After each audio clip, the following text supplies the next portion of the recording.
Hi.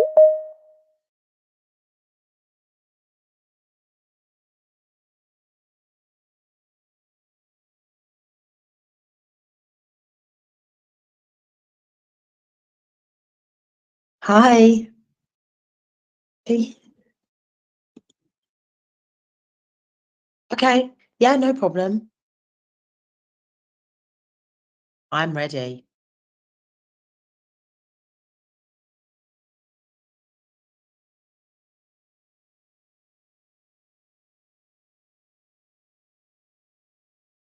You're welcome. No, not lately, but I have done lives and podcasts in the past. Yeah.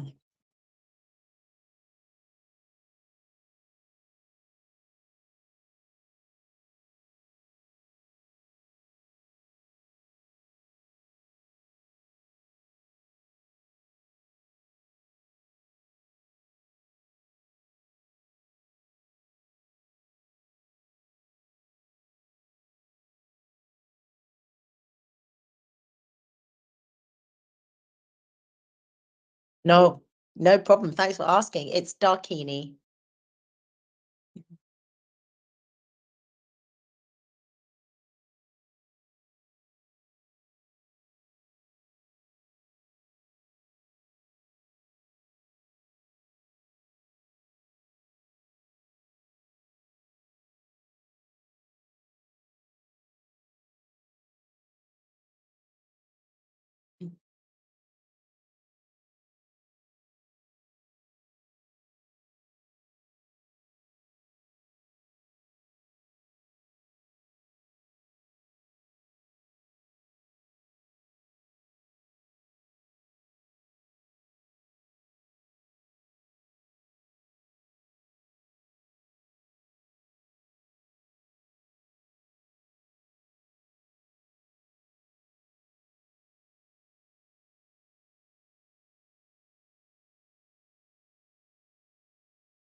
Yep, can hear you just fine.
Thanks, Anton, and hello, everybody.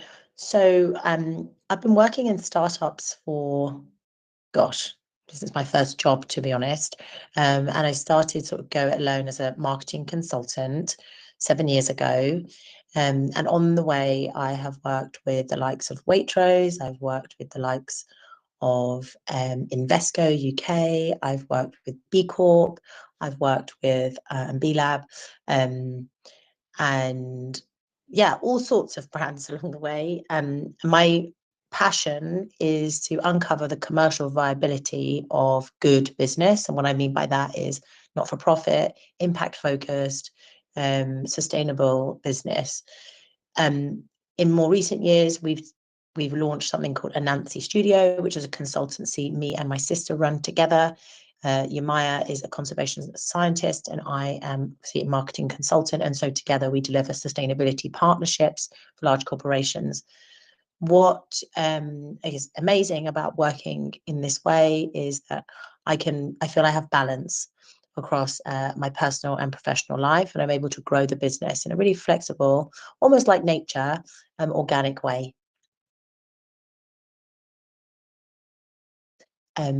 Anton, is there anything specific you want me to go into do's and don'ts now?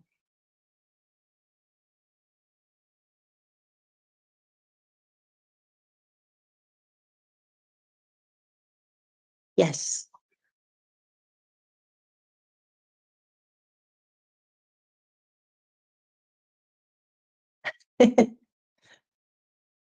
That's fine. I'm happy to do that.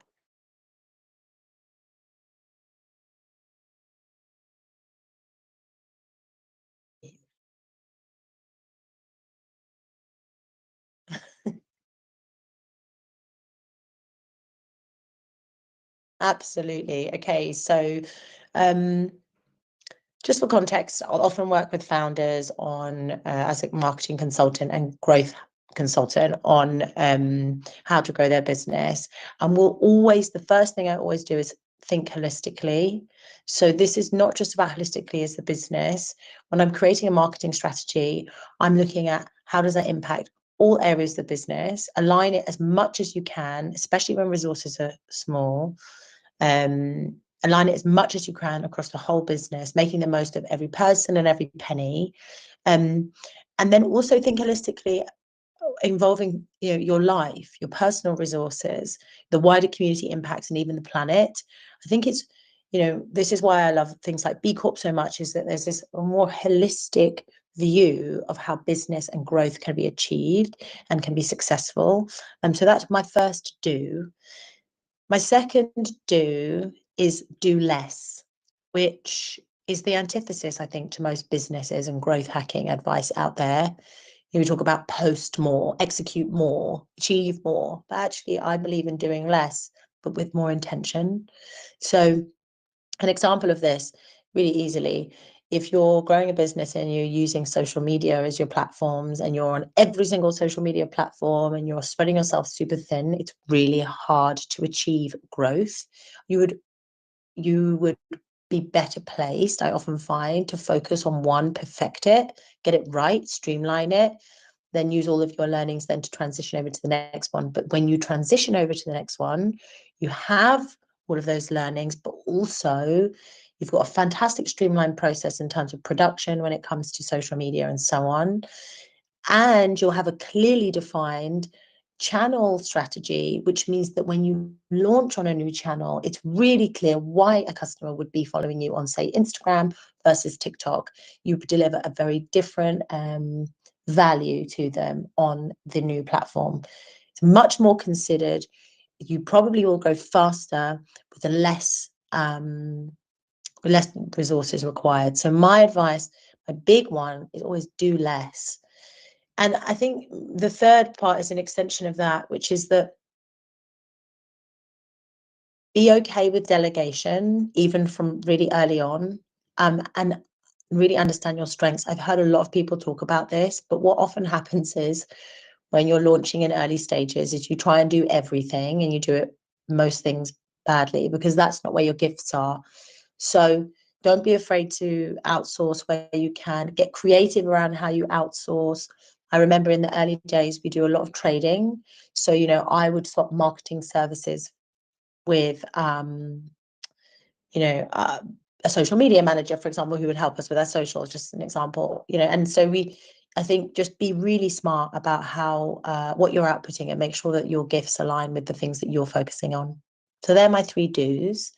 In terms of 3 don'ts, well, obviously the opposite to all those 3 things I've just said there. Okay, so don't do more for the sake of it, and don't focus on the things you're not as good at, and so on. One of the things that I think people, as a marketing consultant, and in sustainability, that people sometimes forget to do or overlook is when they're looking at, say, their whole marketing strategy and everything they want to do, they don't think about the consumer first and just getting to know that consumer and creating community around that consumer. You get so swept up, excuse me, you get so swept up with the reality of trying to run a business and all the things that sometimes you just forget to do the simple thing, which is to connect with the customer and consumer, get to know them, get under their skin, spend time with them in person, online if you can. That it really irritates me when the consumer is overlooked, because that's the sort of gift in it all. Aside from that, in terms of don'ts, I don't think there's anything major that I can think of right now. I hope that's helpful.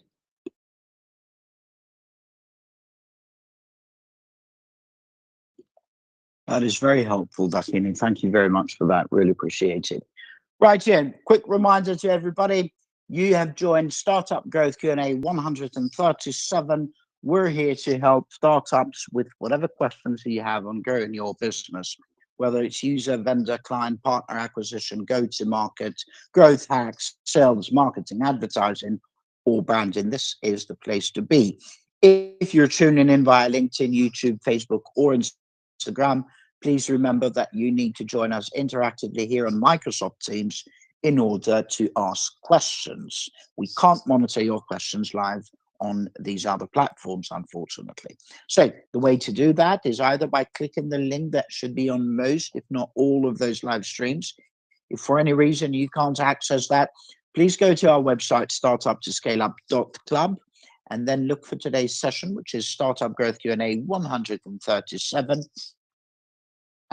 Click join. It's a quick registration, which will get you a link sent to your email address, and then you can join us through that link. We're only going to be here for the next 41 minutes now, and that time will fly away quite quickly. So please don't leave it for last second. I can see a few messages kind of flashing up on my phone from LinkedIn. Again, I'm sorry, but we are unable to monitor your questions there. So please do join us here on Microsoft Teams. Now, in terms of how this works is that all you need to do is just type your question in the chat. We then give you the mic, and then you are able to go live. What I mean by chat is the chat here on Microsoft Teams, not the other comments there on the other platforms. We've got Becca, who's the co-founder of our Startup of the Month. Are you able to talk, Becca? I've just made you presenter, I believe. Yeah. Go ahead. The floor is yours. Hello. Hi, Dakini. So I'm Becca from 36 Bus Productions, and you saw our app kind of advert at the beginning for a wellness stroke meditation app based on reggae rhythms.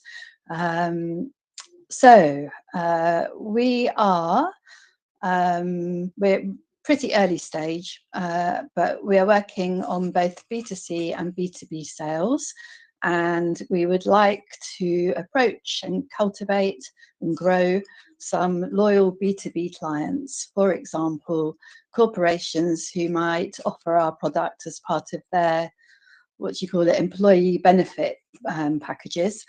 We've got some other ideas of other types of businesses to approach. What is the best way to introduce ourselves and our app to these B2B clients and to grow what they're taking from us and keep the relationship going strong? It's a great question, Becca, and I love the app. And being from Jamaican descent myself, it's amazing to see reggae have such a platform within the wellness space. It's super exciting. So thank you so much for sharing. It's really interesting. B2B is something I've had less experience on, but I will tell you what I know. I've always found the introduction of businesses best to be done in a kind of level playing field and done creatively. So the worst examples I've seen is when someone sends a box of samples or a cold email in, and it goes into the swathes of other stuff that's there, and it becomes almost irrelevant. I have seen amazing introductions happen at events. I have seen personally that's happened for us too. So just as an example, if you really have to understand who you're targeting, the specific people who are involved in making the final decisions, pinpoint those people, and then essentially befriend them. This is my personal / professional advice here, but you know, if there are certain events, award ceremonies, I'll give you an example. Waitrose has the Waitrose Drinks Festival, okay, and it's run by the Waitrose team, but it also houses a bunch of different brands, and brands all pay to be there, and it's a consumer-facing event. But all of the Waitrose drinks buyers go to that event, and they'll go and see the teams, and they'll be there. So you are brushing shoulders. If you're a drinks brand, you are brushing shoulders with the buyers. So let's flip it into your space. If Aviva, or I'm just trying to think of insurance companies that might, be offering things, or Vitality, for example, might already have agreements, and you want to be part of that agreement for some of these large corporations, if that works, where are they showing up? Where are the decision makers showing up? How can you sit and have a coffee with them? I know I went to Blue Earth Summit last year, and there was a really easy way for people to connect with other people at the event by just scheduling in coffee catch-ups. And I thought that was really smart. So that's just a couple of ideas. Events, I think, are fantastic. Know exactly who are the decision makers. Do your research. LinkedIn is a fantastic tool. Obviously this is very professional, but join calls, like if they're doing things like this, podcasts or lives, join them, ask questions, get involved in their conversations, support them from the sidelines. And then the last thing I just sprang into my head then, when you create relevant content from your own personal perspective, I find where you're addressing something that a business, so I'll use it as a live example. You are talking about the challenges with corporations' wellness packages. You use a live example. You say, okay, we've had our own personal look at the Tesco's corporate wellness package, and we can see these 3 gaps, and one of them is Reggae Calm, and and you're giving your professional viewpoint, but you are also at Tesco's, at the person, hosting discussions in the LinkedIn, comment section, or however you want to host your content. That's really hard to ignore then. So yeah, this is obviously all with a very supportive and professional tone, but those just some ideas of how I would go about getting B2B clients if you have no other connection to them. Personal introductions are obviously best. Brilliant. Thank you. Thank you very much, Dakini. That is brilliant stuff. And Becca, if I may add my 2 pence here, I'm a huge fan of following the path of least resistance. And what I would do in this case, start preaching to the choir. Because if you go to somebody that doesn't know you, doesn't see the value in that, and you also then have to convince them to buy your stuff, it's just too long a route. And as Dakini mentioned earlier, you've got to find ways that you work less hard. What I would do is I would follow 2 paths in terms of that corporate side. One, I would reach out, as Dakini touched a little bit on, your Access and your Aviva and so on. So go out there to people that already offer various employee benefits, rather than going directly to the company. That's one route. Okay. A second route is in companies that are big and large, try and find people that already have expressed any kind of affection, if you want to call it, to products such as yours, and most especially to reggae. Now, you, if I remember correctly, you also DJ. I'm not sure if you still do, but you DJ. Perfect. So through those connections that you DJ and other DJs, that's what I would focus on. And in terms of these people that already supply well-being products or services to companies, try and find ones that don't have what you're offering, and just say, look, how about we find ways to cooperate together? And you'd be surprised what you might get out of it. But the idea is you need to be really niche on this. Really, sorry, what? Really niche. So don't try reaching out to everybody, basically. Yeah. But a good trick, what I found, I used to run many sales teams, and one of the things that I used to do, either in a new campaign or for new hires, I used to get them to do a list of 100 plus companies to call, and we would rank them from the least desirable company that we wanted them to sell to. And I would get them to start from that least desirable, so that even if they messed up, it wouldn't really matter that much.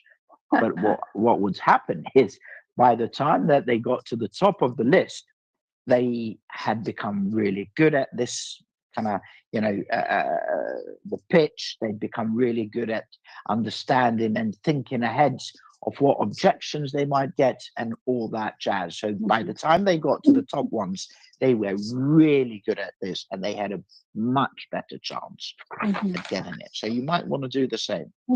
Good idea. I hope that helps. Well, thank you very much, and best of luck. And please do keep joining us. We'd love to hear on your progress. Brilliant. Thanks a lot. Thank you. You're very welcome. Right, quick reset of the room. We've only got 32 minutes to go. This is Startup Growth Q&A 137. We've been doing these for almost 4 years. What we do here is because I believe that sales cures everything. You see, unfortunately, over 90% of startups fail, and there are plenty of reasons why. The top 3 normally are market fits, running out of money, and not having the right people. But actually, guess what? When it comes down to it, it's all about you being able to sell enough of your product or service to keep the lights on, or perhaps to thrive. So this is what we're here today. Hopefully, you may have some questions on that, whether you want to know about acquisition, i.e. user, client, vendor, partner acquisition, growth hacks, go to market, sales, marketing, advertising, branding, and all that stuff. It's really simple. If you are here on Microsoft Teams with us, you just type your question in the chat. We then give you the mic and you go ahead with your question.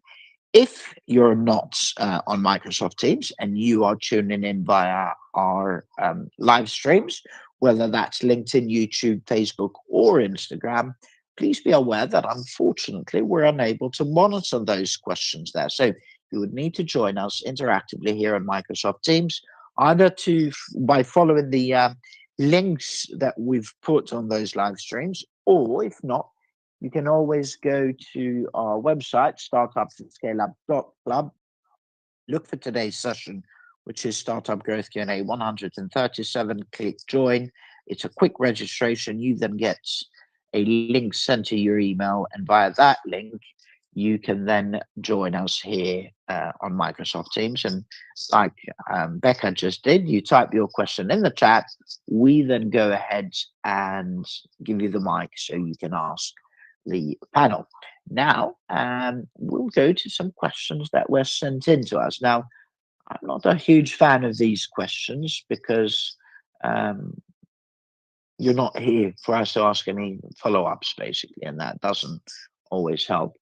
But nevertheless, let me put this in the chat and you can read it too, Dakini, but I'll read it out loud for those people that are tuning in via the live streams. So this is a startup in food tech for hyper-personalized nutrition in Edinburgh. They're at seed stage. The situation they're in at the moment is that they're struggling to expand beyond early adopters. The question she has, and this is one of the co-founders, is that our hyper-personalized meal subscription service has limited traction beyond early adopters who are health-conscious professionals. How can we leverage growth hacking tactics such as forming partnerships with health-focused social media influencers, or perhaps integrating an interactive dietary assessment tool, or maybe hosting live events like cooking demos and so on, to basically grow our user base and build deeper market penetration, especially in suburban UK areas. All right, which is quite a mouthful, quite a few questions. So Yep. I guess growth hacks, Yeah. partnerships, and any other stuff that they can do. What would you do in this situation, Dakini?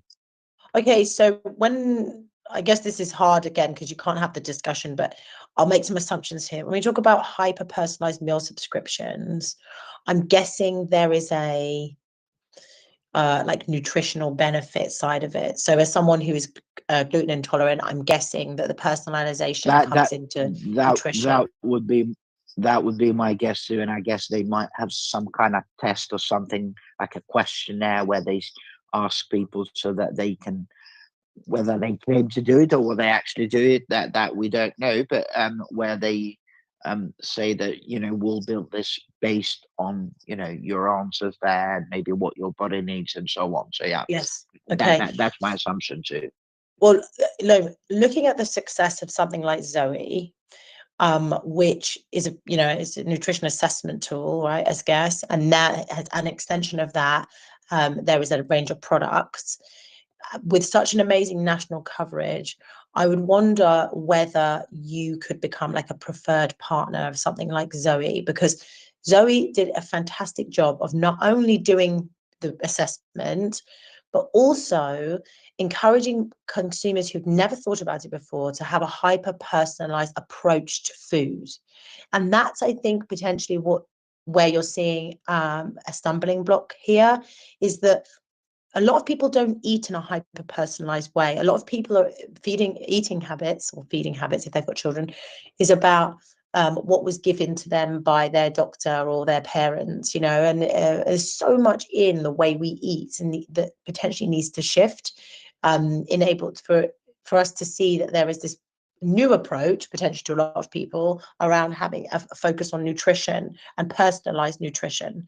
So proving that case to people is going to be, I think, that educational piece is going to be where you probably will see some relief in how then you encourage more people to adopt your meals. The other thing, you talked about health conscious professionals. So I don't know who else you want to target, but thinking about people that maybe don't work, and why they would need a meal subscription service. I don't know enough yet about who is involved here, but I think there is an assumption, I think, and I've seen a lot of people, especially in the US, who use meal subscription services, who are mothers, non-working mothers, for example, feeding their family, they're busy. That's just something that's coming up here. Are you relevant to those people? Are you showing up in relevant ways? Are you speaking their language?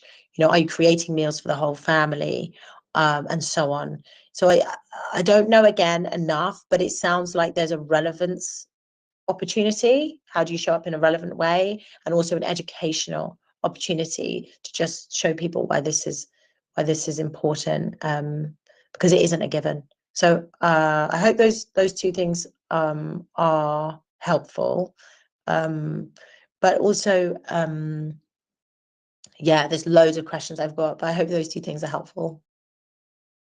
Thank you very much, Dakini. As far as my 2 pence on this, I would focus on those early adopters to start with. Speak with them and see what they like and they don't like about what you do. And then go in and find ways to encourage them to bring other people, even if it means offering them free service.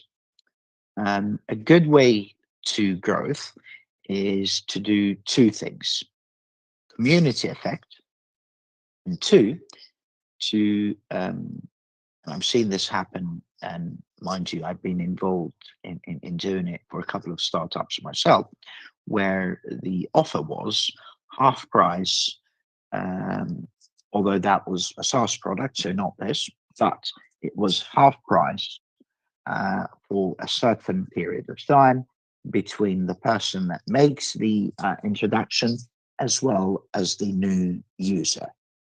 So that's one. And the network effect, i.e. the community effect, is you want to find ways for people that are early adopters to bring their community. You want to find creative ways so that it becomes, rather than just a personal thing, it becomes a community thing.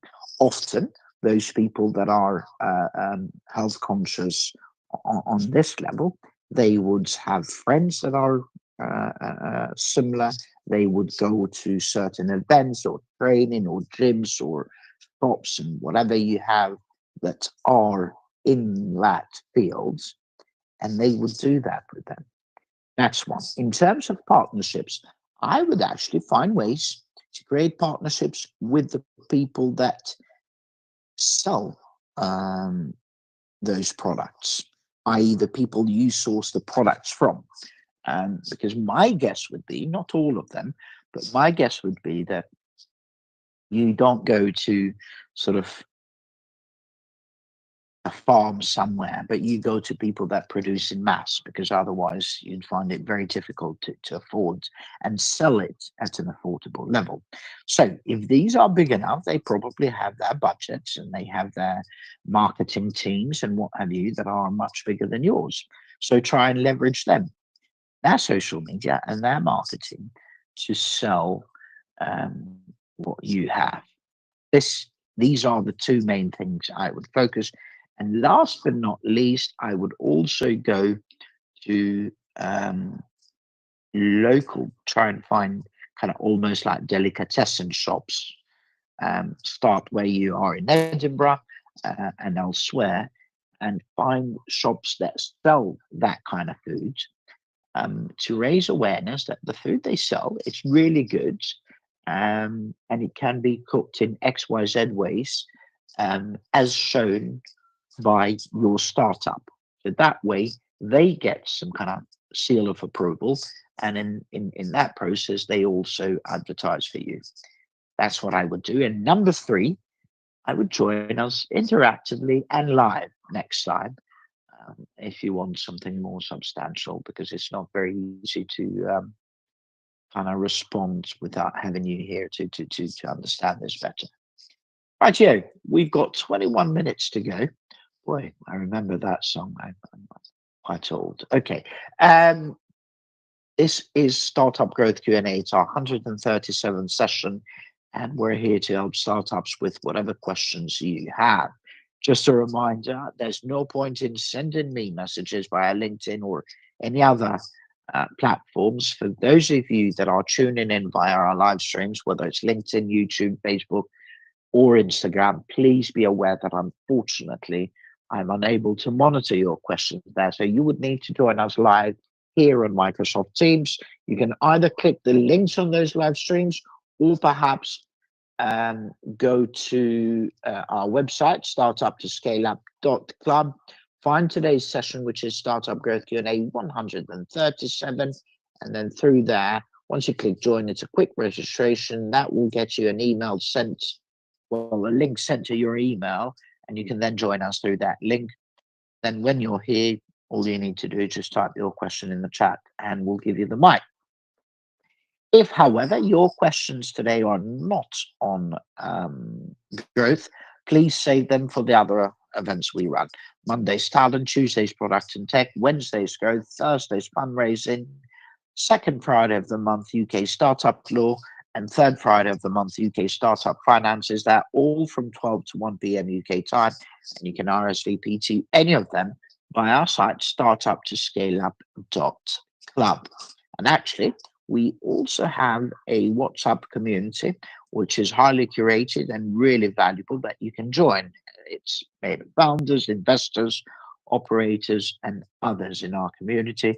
And you can find things, specific groups, from finding a co-founder to a marketplace, to hiring, to female founders, and all that jazz. The WhatsApp icon is at the top of our screen and the bottom of the screen on our website, so you can find it and join there. And now perhaps we can go into another question that was sent in to us. Okay, I'm going to take this one from somebody in Essex that sent this question. I'm going to put it in the chat quickly. Where are we?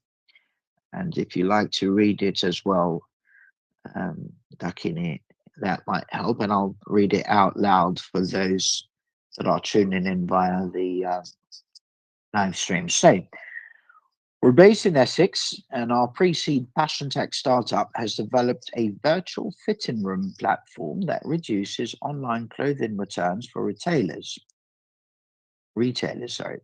Whilst our software is innovative, securing retail partnerships has been difficult, as many UK-based e-commerce brands perceive integrating new technology as risky. What specific go-to-market strategy could we use to showcase the ROI of our platform through trial integrations, data-backed results, and collaborative marketing campaigns with early adopters to de-risk adoption for new clients? Whew. Right, another mouthful. Dakini, what would you do here? Oh, this is a big one. Okay.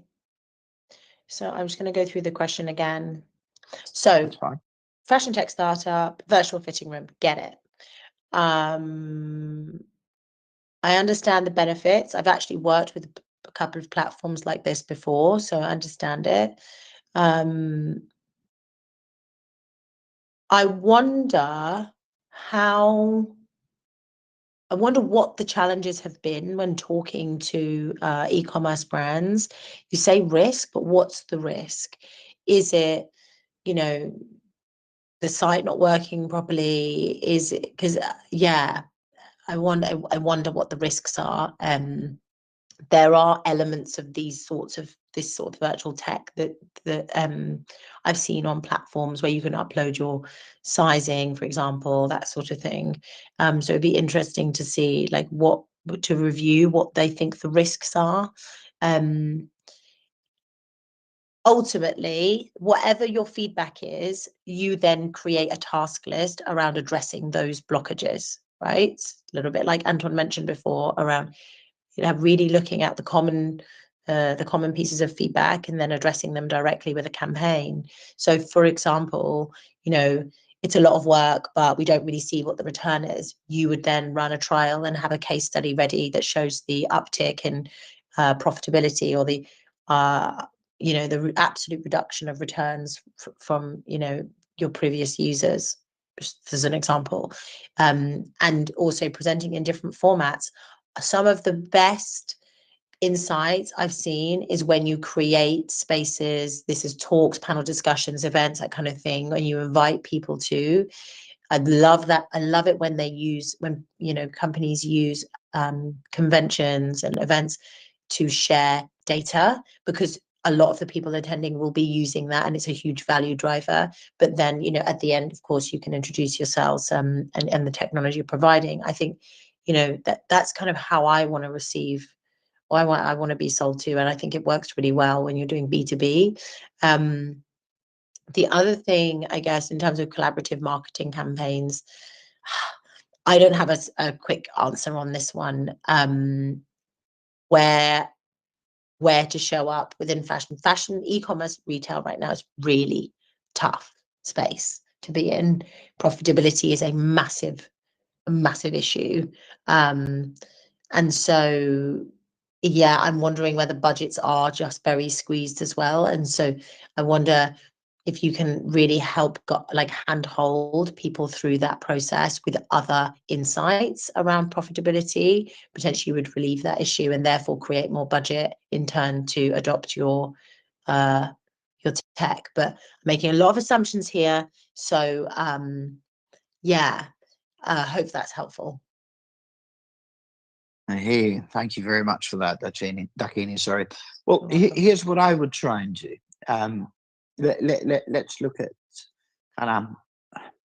let's get out of the war zone first and try and look at it from the stance. Number one, who are the people that mostly engage in e-commerce as consumers? Let's be honest, Everybody does, but the younger people are, the more they seem to engage in that.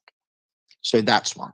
Number two, who are the people, again, out of those that tend to be even more highly sort of engaged in buying e-commerce? It's people that fall to what they call, oh my God, I've just lost it. It's when people buy on, it's purchase. Oh God, like they get pushed into making a purchase. I've just lost the term, so forget that. And two, there are two kinds of people that are more likely to return. One, people that have whatever perceptions with their weight, and two, people that have whatever perceptions with their style or thinking what they're buying. So what I would do is maybe start addressing some of these challenges. Number one, how about going to universities out there, engaging them in various events? Loads of unis have various clubs and networking, and many of them also have classes that deal with fashion and e-commerce and so on. And you'll actually even be able to perhaps work out and get some good workshops and a lot of data out of it for free that you can then use, as Dakini touched on, when you're talking to these e-commerce. And if you can prove a point with these students and then go on to these e-commerce platforms and basically pretty much tell them you already have a marketplace for this, you already have a customer persona, and these are the figures we got from them, then why not? On the other hand, in terms of size challenges that various people, including myself right now, have, maybe you need to produce content that is based around that, or find ways to partner with influencers that are big on, let's say, plus size or whatever other community within this sphere. So personally, I would look at those on top of the stuff that Dakini mentioned, prepare things so that you already have, based on those charts, you already have things to deal with the objections you get. But on the other hand, I would go around it and look at these two other avenues as well. Right here, we now have 11 minutes to go. For those of you that are tuning in via LinkedIn, YouTube, Facebook, or Instagram, please be aware that unfortunately we're unable to monitor your questions there. I'm just looking at my LinkedIn messages and quite a few people trying to send messages. Again, you'll need to join us live here on Microsoft Teams. You've got a link on all of those live streams, but if for any reason you're unable to access that, simply go to our website, StartUp2ScaleUp.club. You'll find today's session, which is Startup Growth Q&A 137. Through that, then you'll be able to click join, quick registration, and you'll then get an email with the link that brings you here to us. Now, there's only 10 minutes to go, so unfortunately, that time will fly and will fly quite quickly, so bear that in mind. But if your questions today are not on startup growth, then you may want to save them for the other sessions we run. On Mondays, it's talent. On Tuesdays, product and tech. On Wednesdays, growth. Thursdays, fundraising. Second Friday of the month, it's UK startup law. And third Friday of the month, it's UK startup finances. They're all from 12 to 1 p.m. UK time. And you can RSVP to any of them via our site, StartUp2ScaleUp.club. And actually, when you're there on that side, you can even join our community on WhatsApp. And you'll also get alerts to all future rooms via that one there. Now, since we don't have any other people asking questions here on Microsoft Teams, we've got a question that I was meant to tackle last time we were here on growth last week, but unfortunately we didn't get time. So I'm going to put this in the chat now, because they said they would either join us live today or at least tune in via YouTube. So here's the question. Where is it? Okay.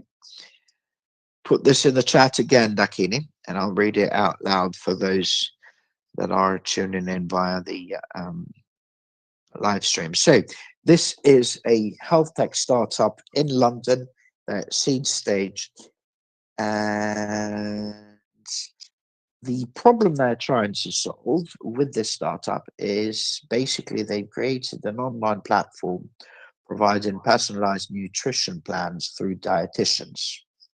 But okay, similar to the last question in Essex. The challenge they're having is to establish a strong brand presence in a crowded health market.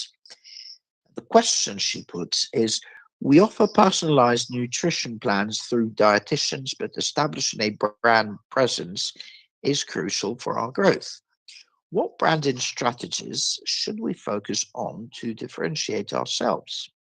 Should we invest in content marketing that highlights the expertise of our dietitians, or leverage social media to build a community around healthy living? It's actually a very good question.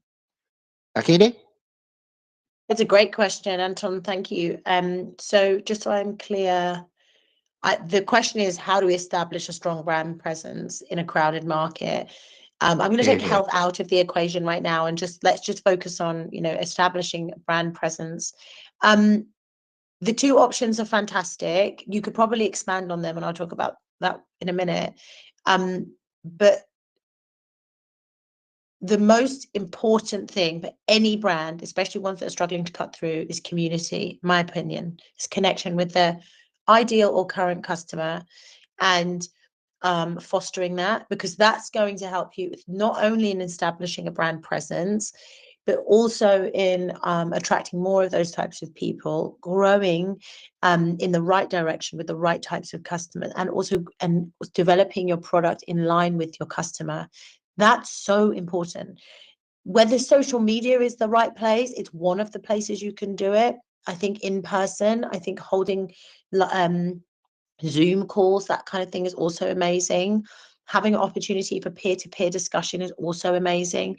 I think holding space for that community is going to be vital, and it doesn't just obviously have to be around the app, but it can also be connecting some of your developers with your community and having those sort of live, research level types of discussions.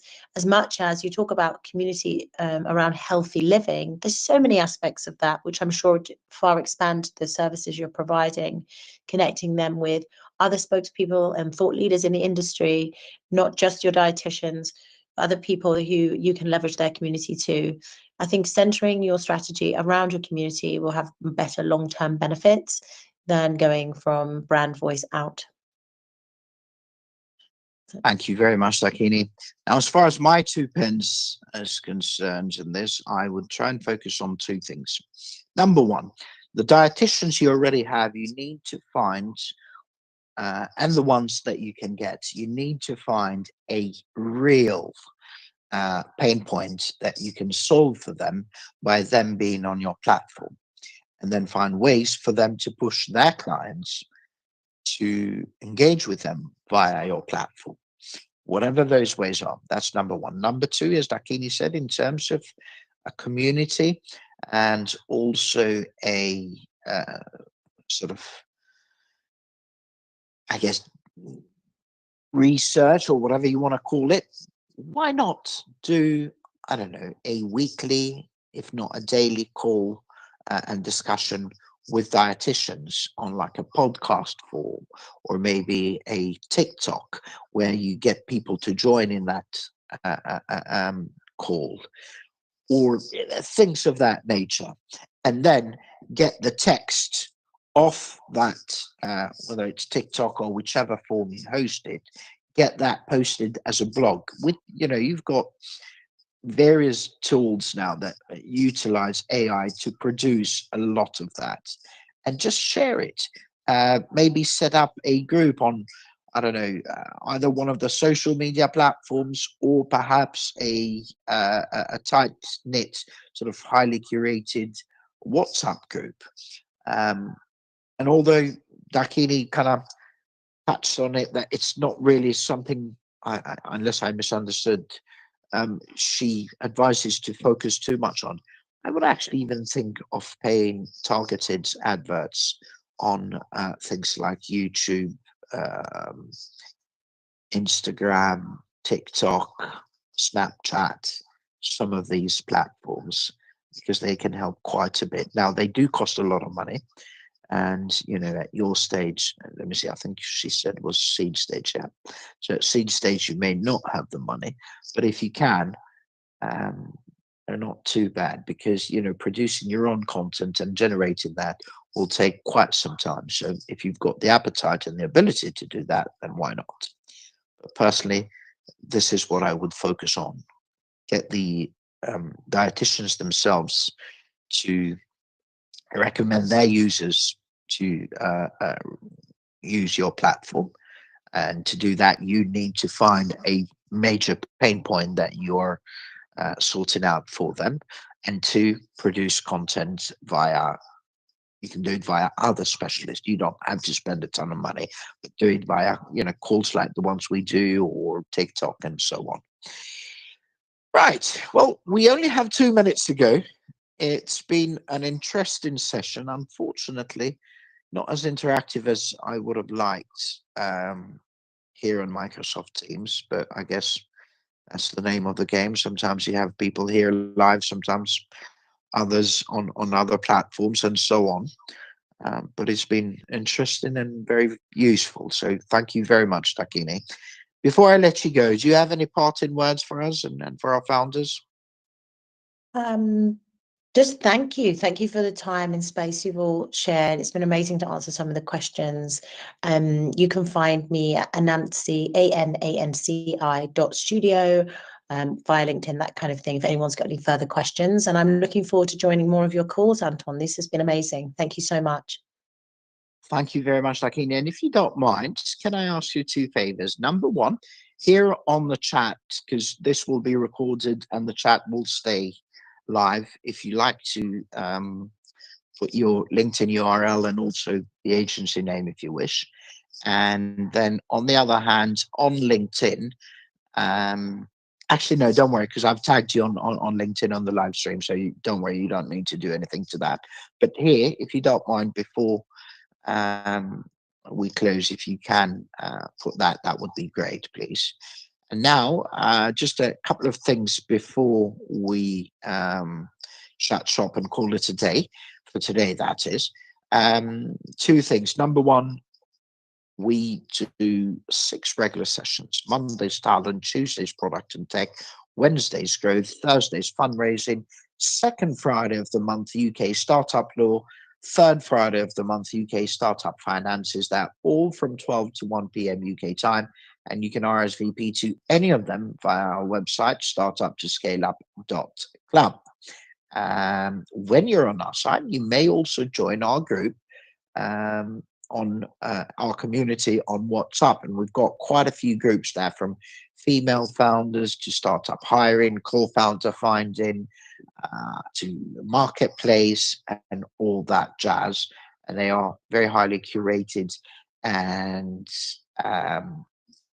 no spam whatsoever. That's one.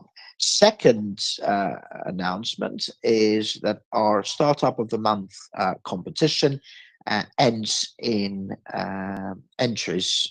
Deadline is on Friday. So you would need to submit your entry before that. What you get if you do win, it's not only bragging rights, but also the ability to be featured in all our events in April. And there should be at least 12 or 13 of them. And hopefully that exposure to our community of founders, investors, and operators may open some doors in terms of partnerships, and maybe even clients or co-founders, and maybe even investors, who knows. That's the second part. The third part is those of you that tuned in via the live streams today, please join us interactively here on Microsoft Teams next time. And as far as my parting words are concerned, just remember, the startup journey can be both challenging but also quite exciting. So try to have some fun in the meantime and be kind to yourself and everyone else for that matter too. Otherwise, we have got a stellar panel of investors, 5 of them, tomorrow at 12 o'clock for our UK startup fundraising Q&A. So please feel free to join us on that. Have a great afternoon. Thank you and God bless. Bye-bye for now. Thanks again, Dakini. Thank you.